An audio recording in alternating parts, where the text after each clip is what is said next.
Sebagaimana wilayah daratan, Indonesia memiliki batas laut dengan negara lain.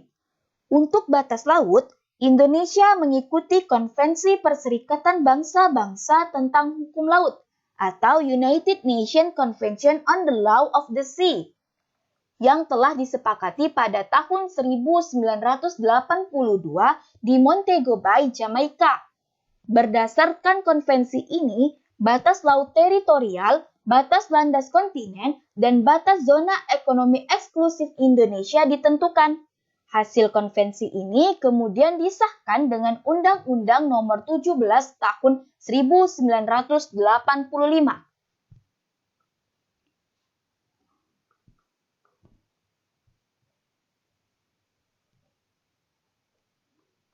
Nah, kita lihat batas laut yang pertama yaitu laut teritorial. Yang pertama kita lihat batas laut teritorial. Batas laut teritorial merupakan batas laut yang ditarik dari sebuah garis dasar dengan jarak 12 mil laut atau sekitar 22,2 km. Laut di luar batas 12 mil disebut laut lepas atau laut bebas. Sampai pada batas laut teritorial ini, Indonesia mempunyai hak kedaulatan sepenuhnya. Pada wilayah ini, negara Indonesia menyediakan alur pelayaran lintas damai baik di atas maupun di bawah laut untuk tujuan damai dan hubungan antar bangsa.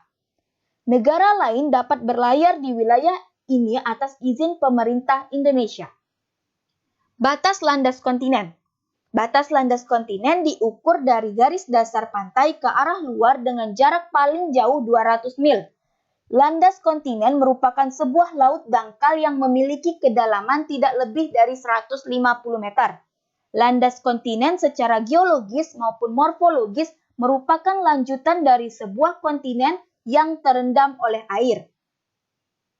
Pada zona landas kontinen, pemerintah suatu negara mempunyai kewenangan untuk memanfaatkan sumber daya alam yang ada, seperti ikan dan barang tambang. Selain itu, pemerintah negara wajib untuk senantiasa menghormati dan tidak mengganggu jalur pelayaran internasional. Zona ekonomi eksklusif.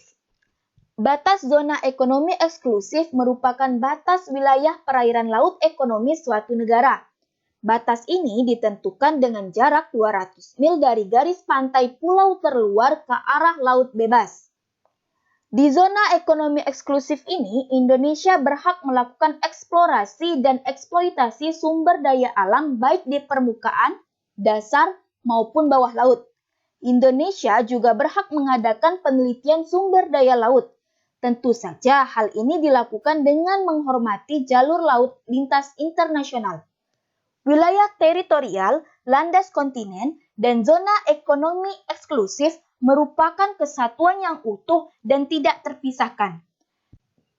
Dalam konteks wawasan Nusantara, wilayah laut Indonesia ini merupakan satu kesatuan wilayah bersama wilayah daratan dan wilayah udara Indonesia.